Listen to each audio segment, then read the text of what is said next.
Hmm. And so you've never experienced me as Coach Jess. And so just a little bit about, I know I shared briefly what this time together would be, but this is my foundational call with all of my clients. And Hmm. it's called the Clear Blueprint, so CLEAR. And essentially, if you think about it like this, imagine you've just walked into a dark room. It's completely dark. You can't see your hand in front of your face. What's the first thing that you're going to do? Okay. Are you going to just rush in and start tripping over stuff, or are Hmm. you going to look for the light, right? Most of us are going to stop Hmm. and look for the light, and they're going to turn the light on so that they can navigate the obstacles that are in the room effectively. Hmm. So that is what this call should do. It should help turn the light on for some of your challenges Yeah. you're experiencing so that you can navigate them effectively. And the Clear Blueprint Hmm. essentially uses a cognitive behavioral approach. And so the idea is that if we can identify the emotions that are tied to the thoughts that you're having about your situation, and we can do work there, then we can change how you feel, thus how you're showing up, and then the results that you're getting. So Okay. we'll anchor the conversation in a goal, so a feasible goal that you would like to see progress on, or a goal that you have that you want to see progress on. I know we talked about several, right? You are launching an amazing film business while also running Hmm. an amazing film business, record, visual um, business. But if you think about really what your Rooster, uh, here. it's running Sorry. away, it's okay, what your No, goals he's chasing are. a cat. Uh Yeah. oh. I'm sorry. What are the goals? Yeah, so I Rooster, want come you to here. I think, have to I want you block to, him in. Otherwise, I won't. Hold on. I'm okay. gonna show Rooster. Come here. Have to block him off because if the cat runs down the street, he too will run down the street. Hopefully, he didn't run that far, and now there's nothing he can do, and I can focus. I mean, so for me, obviously, But macro goal, yeah. business wise, is to, um, I mean, I'm looking specifically to start Film Delta, raise money, build this platform. But whenever you break that down, there's a lot, and you look at what that is, there's a lot of other components. So it's like part of it's growing my own platform.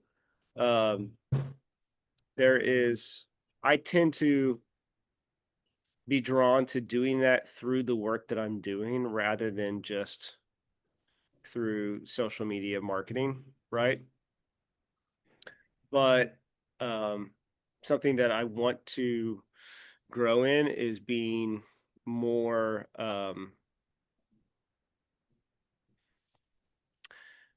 being a little bit more comfortable being in the center. It's kind of tough. It's like I feel like I actually am very comfortable being the center of attention, right? But I don't like promoting myself. I don't mind promoting something I care about and something that I want to do. And when you're a solo founder in this um, stage of forming a business, those two things can be so linked or feel so linked whenever you're not working yet with a team, really. Does that make sense? Mhm. Um, at the same time, I want to grow in my leadership as it applies to managing others. And that's within my business and something that I need in order to be successful at anything larger. Um, the ability to lead others through challenging feedback is something that I struggle with. as well as identifying, frankly, what it is that I need from other people, because I've been working, because most of my career is working in isolation and doing everything. One of the challenges I had with Film Delta at the start of this enterprise was saying, if I just, like, mentally, I chose a business partner who believed in me and was a thought partner, and had some different professional experiences and a professional network that I thought was going to be useful. But she wasn't bringing in money, and she wasn't bringing in intellectual property or creativity in the same way that I was. And so the things that she was helping me on were things that I didn't need from a partner. It's what I needed from someone that I hired. Mhm.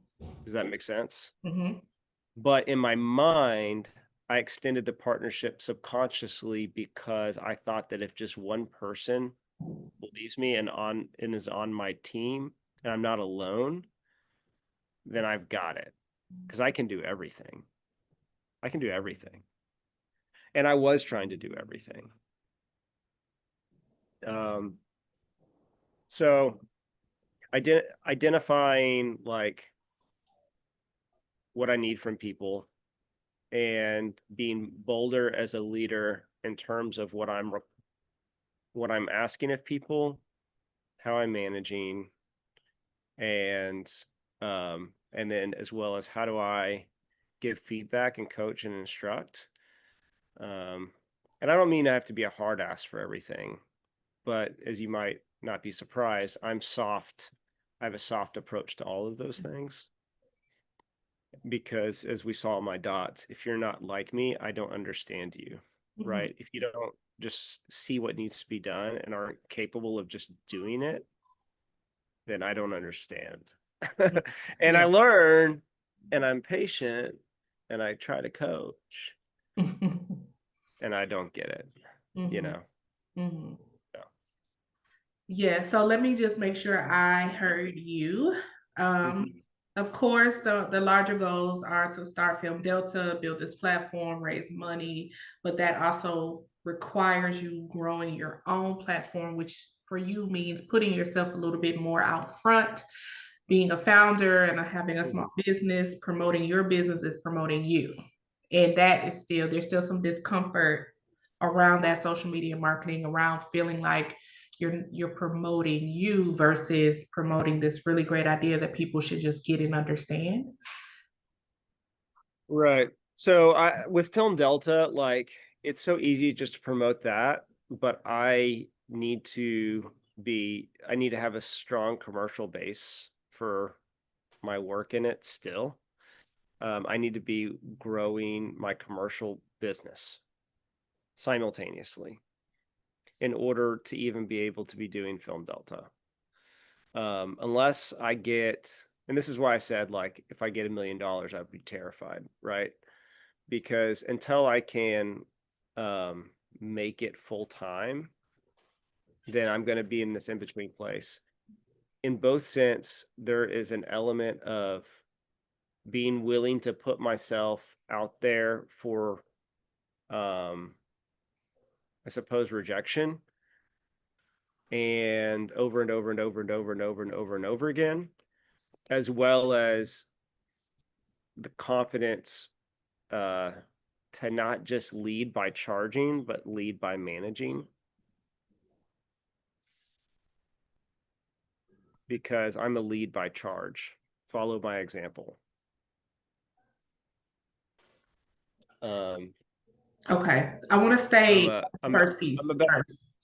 I want to Yeah. separate them. So let's stay on the promotion part. So there is a need for you to be more vocal and visible around the commercial work that you do, the skills that you have in order to build out your platform that will ultimately help you build out Film Delta, but there's a gap there that's not happening as much as it could be. Mhm. Let's talk about why. So when you sit down and you think about the challenges that are keeping you from building out this platform and being more visible in your commercial business? What are some of those challenges? What are the things in the way of getting that done? What I'm interested in, how I'm interested in spending my time. Um, you know, I've got a perfectionist nature, and a lot of people are willing to throw things up. I'm not one of those people, and that quality is present in my work. And so there is a combination of that, and as well as like, I don't frankly care. I I I hate it. I hate social media. I hate all of it. I hate all of social media. I don't think anybody should be on any of it. It is oppositional to my values in that sense. And yet it is where audiences are.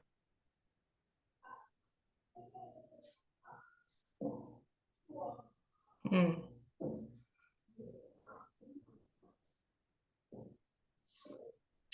I want you to If I go. could have my way, we'd actually go to a pre-internet age though. Yeah. We would, that's How just did what we it find out is. about But movies? Was it just TV, commercials, trailers? newspapers, Yeah. Oh newspapers. my goodness. You are right. Looking at the paper to see what was playing at the show. That's crazy.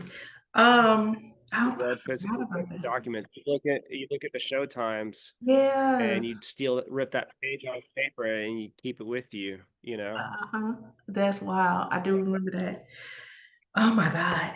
Yeah. Okay, so I want you to go with that. I want you to go here with I hate social media. It's oppositional to my values. What are some other thoughts that are associated with the idea of having to use social media to build your platform? What are some other things that come up for you? Um, some of the like the distinct negative challenges I have is whenever you are doing it regularly, it's a hook in the back of your mind. When I have done it regularly, it's a hook in the back of my mind. What are the interactions? What are people saying? Right? Like, um, and basically when you start feeding the beast, you kind of need to keep feeding it, right? For me, the way it will work, I know, is for it to not be in my hands, for Mhm. me to be able to be participant in designing and creating content through like a calendar and looking at it from the perspective of strategic messaging design rather than continuous ongoing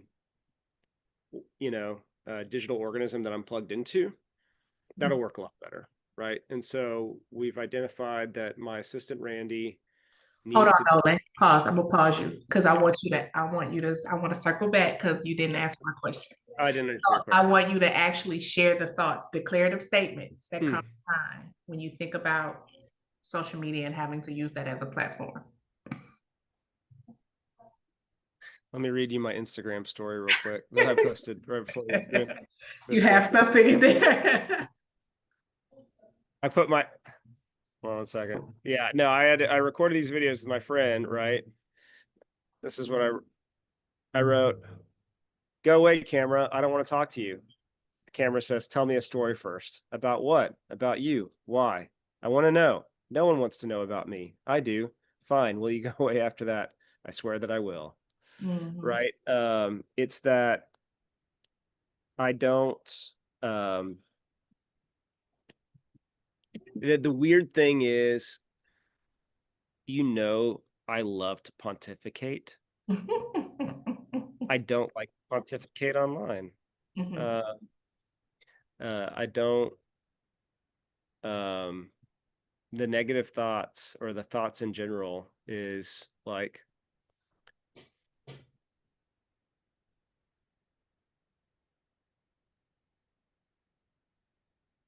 Do I want to invest myself in it? Yes. No, that wasn't good enough. Do that again. That wasn't perfect enough. Do that again. Do it again. Do it again. Do it again. Okay, there it is. Okay, that's good. Um, so, you know, there's I'll tell you what I can only tease this out as I'm working on things, right? So, um, I had been tasked back in August or so to do like to say just focus on one thing, right? And if it's business, it's B2B, focus on LinkedIn. You're great at video. It's easier for me to record videos than it is to like think about messaging and write posts because I will be more critical of writing, to be honest. So I did um, like let me talk about 15 projects or so over the last couple of years that stick out. Did a series of like that I recorded on Thursday. On Friday, I recorded top 10 projects from 10 years ago or further back. And then today I had a friend interview me about life and storytelling. And like I said at the beginning of this call, it was okay. She didn't ask me enough questions. She told me too much about what she thinks about life and storytelling. Um, in the sense that I was looking for a conversation that would take me to a deeper level than the thoughts that I had entering the conversation. We didn't get there. That's okay. I think that there still will be some tidbits. It's just about like sitting down and like doing something that you might not like to do. For some people, that may be unloading the dishwasher. For some people, that may be, folding the laundry. For Jackie, it's actually putting the laundry in the dressers. She has a mental block. Like, I'll do it, hold it, but someone else has to put them away. And so for me, it's just a thing that it's not that I don't feel worthy of people's attention. Um, it is the fact that I just don't really want to spend my time doing that when I could be doing something more important. Or that's more pragmatic or real. And I only get the hunger to do it when I've got the hunger for more work. And because to me, marketing for business is just about throwing lines out to sea. If I've got enough leads, then why would I go? Marketing leads to sales, right? That's the purpose of it. So if I've got enough leads, then why would I be spending time and investment into marketing? And it's just and I do it for other people. And some things we do for other people that we do for ourselves, and other things we do for other people that we don't want to do for ourselves, right? I like to shoot. So shooting videos, I don't mind doing. I like to talk. So talking in front of a camera, I really don't mind doing. Managing a social media calendar and posting and following up and commenting and all that, I don't want to do. So I need to outsource it. So it's not like a worthiness thing. It's just like, I don't know. Is it, I'm hearing two things and I'm wondering if they're related. I'm hearing this isn't worth my time. It's not really where I want to invest my energy. I don't care about this like nebulous space of people I don't really know who may or may not care, and and then I'm also hearing like, but if I do it, it has to be perfect. If I do it, I have to do Yes. it right. And so it's almost like I don't care, but I do really, really care. And I hate that I really, really care because I shouldn't really care. Oh, I care about everything that I do. Yeah. I care about everything that yeah. Um, So it's the fact that like if I do anything, I want to do it and do it really well. So, But is you it know, a so is it an energy drain to care that much of, in a space that you don't care for? yeah, I mean, when I say do it well, I don't mean like get my engagement metrics up there. No, So I right. don't really, No.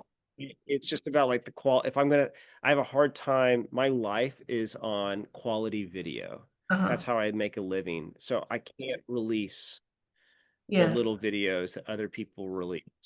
Uh-huh. I just hold a higher standard for myself. I like to think people hold a higher standard for me, Yeah. um, whether or not they do.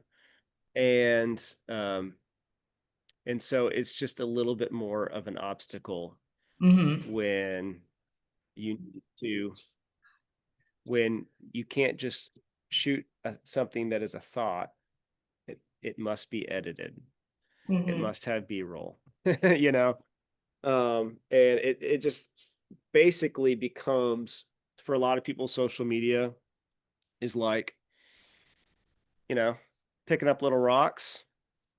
And for me, I it's like the each piece is a bigger rock. It's a heavier rock. Just Mm-hmm. more of a lift on in terms of time and attention. Mm-hmm. That's probably because of just the fact that I'm a craftsman and it's media, and media is my space. Mm-hmm. Um, but uh, it's also something that I know that when I am doing it, just like anything else, it becomes a little bit easier and it doesn't feel like such a lift. Like whenever you get to the gym for the first time in a while, you're just like, oh, it becomes so hard to drag your ass to the gym. And whenever you're doing it regularly, it becomes a rhythm. Mm-hmm. So I don't know what that rhythm ought to be, but and I would prefer it to be bigger chunks, less frequent. So it's not a part of my daily life or even my weekly life, but it might be a part of my monthly life to like prepare for that month, right? So you've identified that outsourcing is probably the best way to go. Why haven't you made that choice yet? Do you, Oh, I'm working on it. I'm trying to execute that. So is that look I've like? got executive I have a virtual personal assistant, Randy. This goes back to our conversation with the dots. Randy, I need you to manage my marketing. Mhm, I want you to make decisions. I want you to execute on them. I want you to tell me what you need to execute on them. And Randy says, okay. She manages marketing for a lot of people, but she's usually their assistant. So she's that founder's assistant. Hey, this is the post or whatever. But she knows everything that needs to be done. And she's got more experience in that space because she does it for other people than I do. And so, but her nature is to help. Okay, I'll do it. What would you like to do? mhm, What can I do for you? And I don't, and I want to remove the decision making from the process for me so I can execute on it. And I know that there has to be a little bit of a compromise and balance. So we brought in another friend to say, what do you think I should do? And he basically recommended I take approach on LinkedIn, focus on some videos that are kind of mixture of work, life journey, experiences, old work, things that you're excited about and developing, and then Film Delta, and like just kind of create a stew in which you're posting, once a week, maybe twice a week, and sharing within, and it's like a pitcher throwing different pitches, so the audience doesn't really know what to expect every time. So that is what I'm in the middle of recording a bunch of videos for, and what I need to be willing to grin and bear it and get through it and finish it and not say fuck this mhm. once I'm halfway through. Yeah. Does that Okay. make sense? It does. So, okay. So you're in the And I'm process. sure once they get out there, I'll get a little attention and I'll be like, ooh, this is nice. I like this. I like this attention. Yeah. So that's what I always do. And the Walton Family Foundation did that article on me and I got to post that. I was like, ooh, now I'm going to respond to every single comment. Yeah. Yeah. I mean, And because it you felt understand great. the It felt connection, great. right? You understand the connection. It's just the And hurdle of actually doing it. of doing it when I want to be writing. If I had spare time, I need to be developing Film Delta. I have so many things to do, and I'm just looking around me, asking people to take things off of my plate. Mhm. And so often it's just another thing that I have to do. Mhm. Mhm. And I kind of have to be okay with that to some extent. Um, in for today, Mhm. right? To get what needs to be done today, and where I think that I am talking about in terms of leadership and management, developing some shifts in my mindset and my approach to people so that I'm not always in the same situation. So Okay. that when I'm 50, I'm not still trying to do everything for everybody. And I'm not still, you know, so I'm leading teams and not leading isolated individuals. Mhm. So, Let's talk. Let's go there because it seems like a natural transition. Um, so I'm hearing you say that I have one more thing to do. I have all of these things on my plate. I'm asking for help, but the people are not always best positioned to help me in the way that I need them to help me. And I'm struggling to give that feedback and to coach them to be able to help. So let's talk through one, it could be a challenge of, right, how do I coach? How do I um, develop? But then are you familiar with Good to Great? The book Good to yeah, Great? I'm familiar with it, but I haven't read it. Okay, it's a book. It's a study that this guy and his team did, basically Mhm, looking at companies who were good and companies who were great, and the difference. And essentially, the difference is the mhm, people, right? Having the right people in the mhm, right seats. mhm, And so it could be a conversation around like coaching, or it could be a conversation of like how do these people get in the seat in the first place? Um, to mhm, need so much coaching and feedback. Um, mhm. Yes. so let's Yeah, I'll be I'll yeah. be honest. One of the things so here's where I am right now. I've got in terms of people around me, I've got a great fractional CFA or accountant who does internal books for us. I've got a very, very good administrative assistant, digital virtual administrative assistant who um, can do a myriad of tasks, but needs those tasks to be delegated, right? She can plug in and do so many different types of things. The one area that I'm trying to stretch her and ask her to do is to like lead in terms of the marketing outreach and the schedule, but she does need content to be able to do that, and she can't determine what content I give her necessarily. So that's the compromise.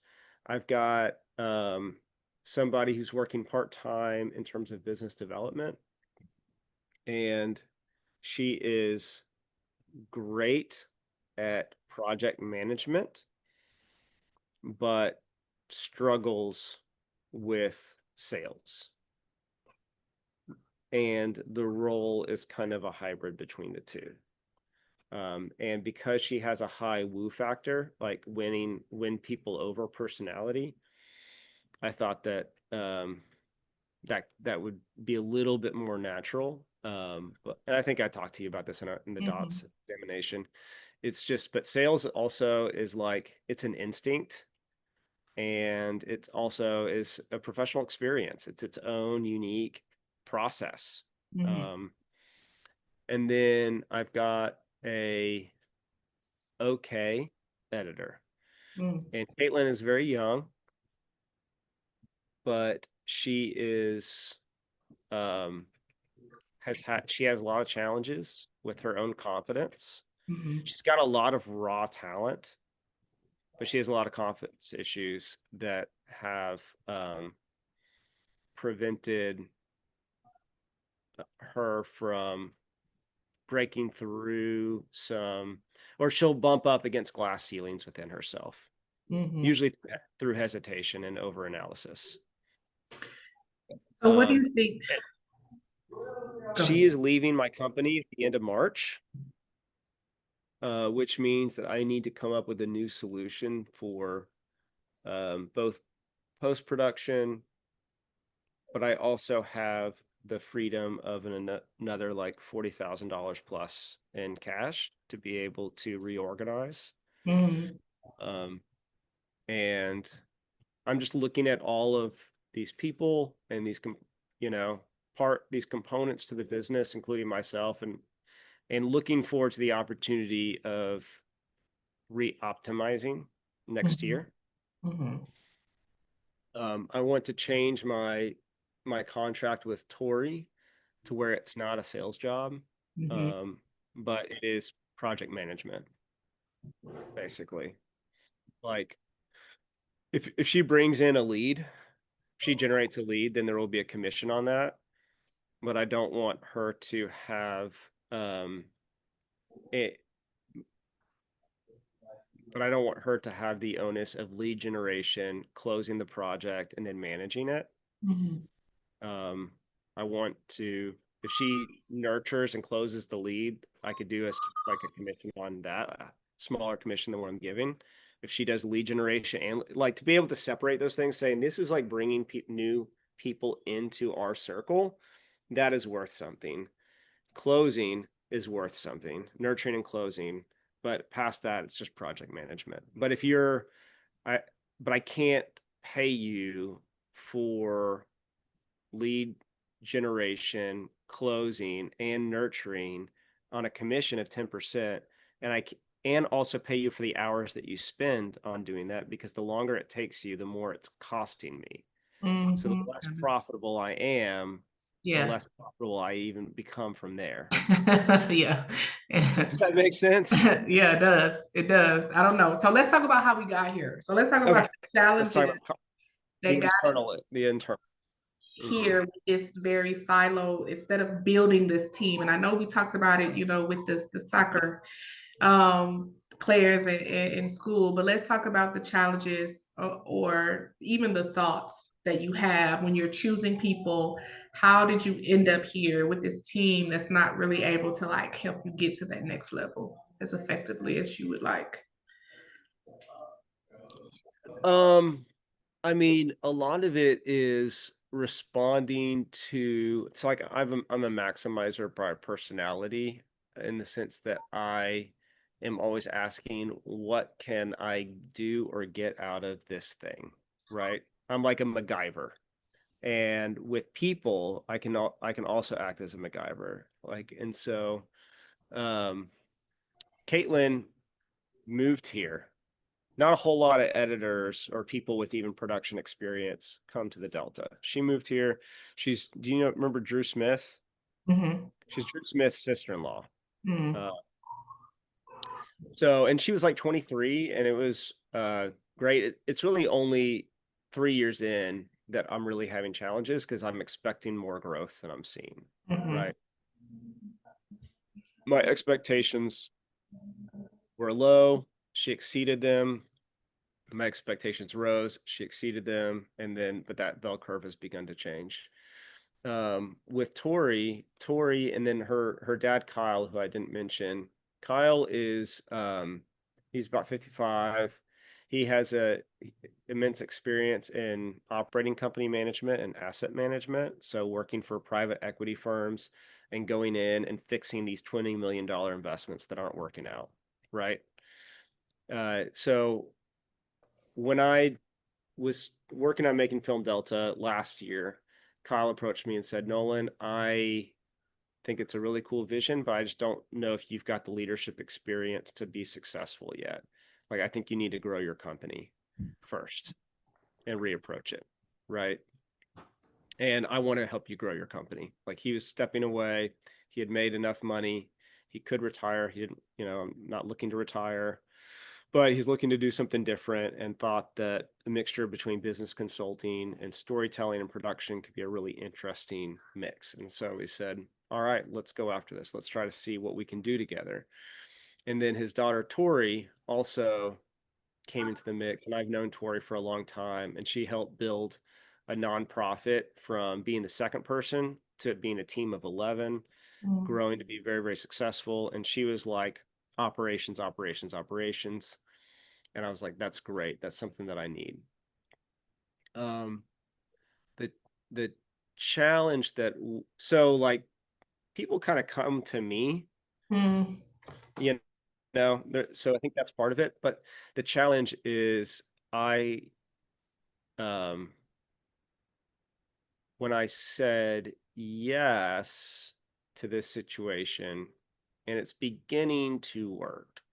But when I said yes, like, I wasn't looking to take on investment, um, because I didn't want to be, I, I, I own my company outright.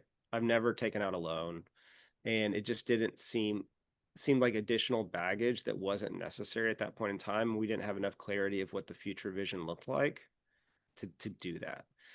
So I took on somebody on a part-time salary that is really good at operations, without having enough money to pay her full time to come in and fix my operations. Mhm. And then instead, her being slotted into a development role that's just not like a great fit. And whenever, as projects close and they become something to manage, she's doing a star job of operating and managing those projects. Just kind of feels like this in between place where I really need, to just be paying commissions to people who can bring in leads, and that's it. And then things will work a little bit more smoothly. But yeah, I definitely have, um, people have come to me Mhm. more so in general than I've gone and sought after people. Mhm. So I want you to focus on, I want you to give me some declarative statements. We got to get to the thoughts, right, that you're thinking, because this is what you're telling yourself, which is why you're choosing what you're choosing. When you get in this situation and you have this opportunity in front of you, and your MacGyver kicks in, and you see these people and you see these opportunities that could be mutually beneficial, like, what are some things that you tell yourself, or what are some thoughts that you have about why you should bring this person on? I think that I am a sucker for people who believe in me Mm. a little bit. I think that that is,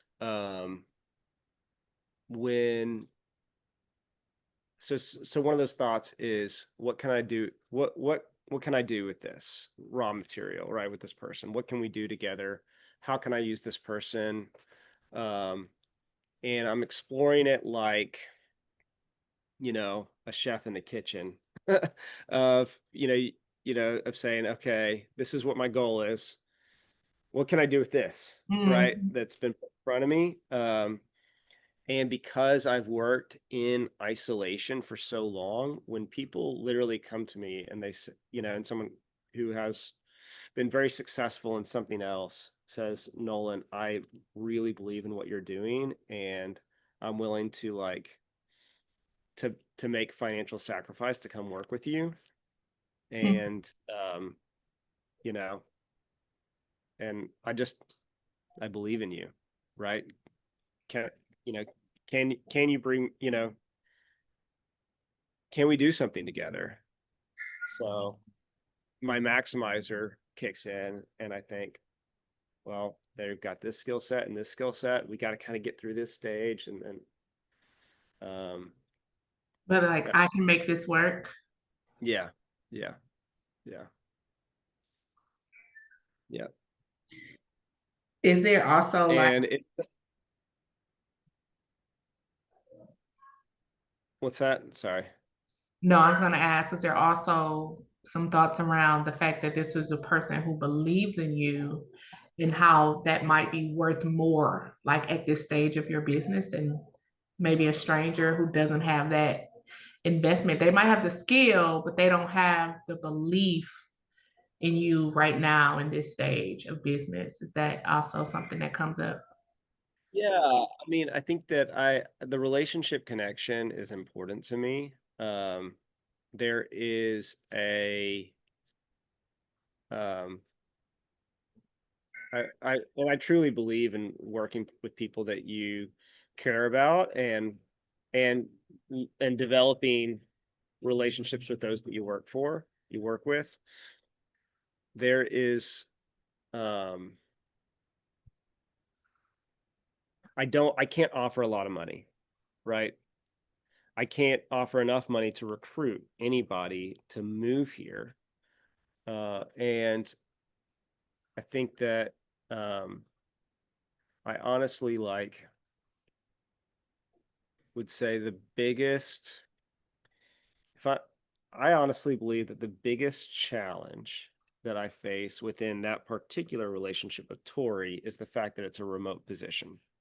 Mm, You know, there's the sales thing that I've mentioned, but the fact that it's a remote position and outside of the time that we're spending on projects together, we're living very, very different lives in mhm, very, very different places. I thought it would be an asset to have someone in Austin, but until I start getting a lot of work around Austin, mhm, I'm not going to see it as an asset, mhm. Yeah. right? I really, and going back to marketing, have pursued a distributed team, um, because I know that I need to break out of this silo of the small Delta town to get more work and to grow my business, as well as to grow my network and build Film Delta. But um, that only works whenever you're really developing connections with their networks, right? So, what's up, buddy? I need you to get off my lap. You're being a little needy. Mhm.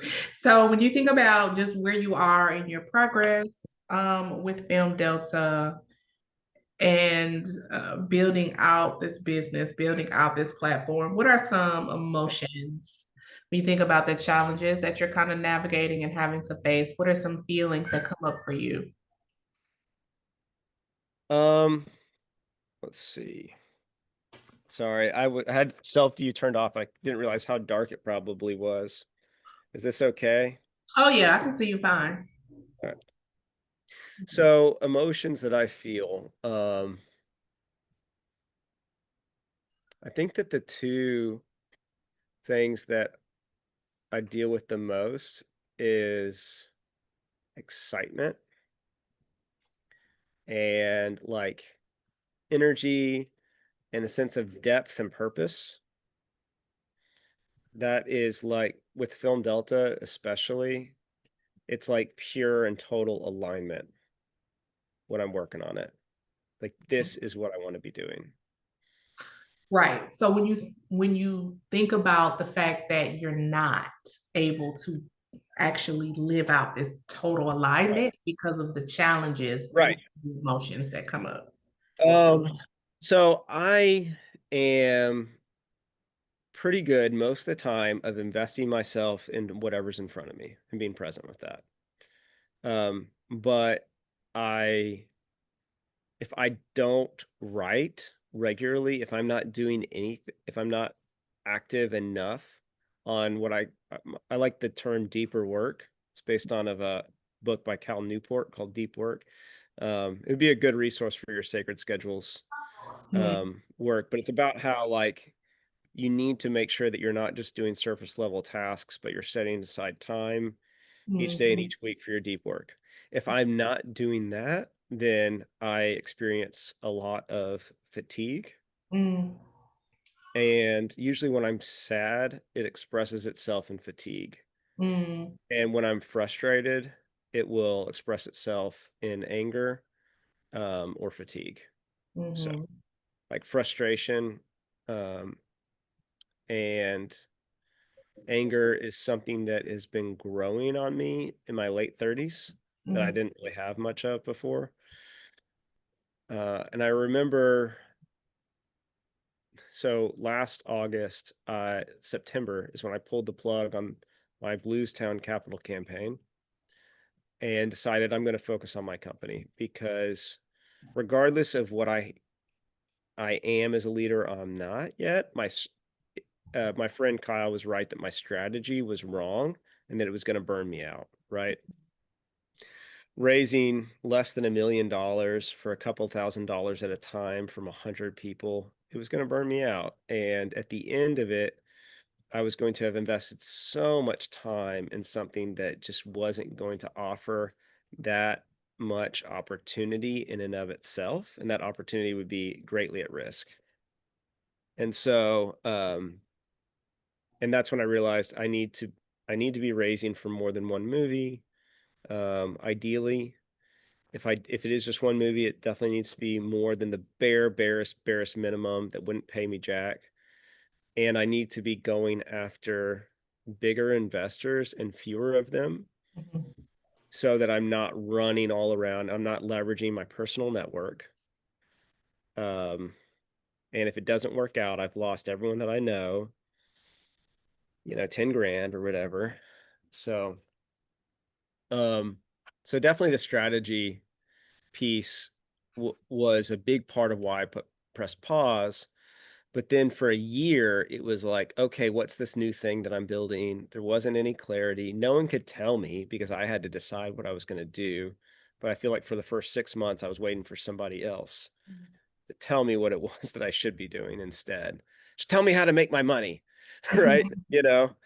And I went into a beach vacation um, in June and was so utterly drained, Jessica. Jackie asked, "What are you looking forward to when you go back?" And I was like, "Nothing. Nothing. There's not a thing about my job that I'm looking forward to. I don't even know what my job is anymore." And Yeah. that's where I was in June. Um, what brought me out of that was I started writing a novel about the death of my mom Mm. and like the death of my character's mom, but that story very much inspired by her. This character loses his mother and gains his daughter on the same day that he loses his publishing deal. It was going to finally be his big break. So Oh, all wow. of this happens in a span of 24 hours. Um, and that's what 2019 felt like for me. My mom, first off, 2017, Ari's born on the day my mom gets her diagnosis Mhm. of terminal breast cancer. Mhm. Um, and then in that period between then and her dying is whenever my last shot love movie was just trying to raise money for it and losing people's money on a bad executive producer. It was just felt like a personal catastrophe, even though it could have been a much, much bigger mistake. I could have lost so much more money for people.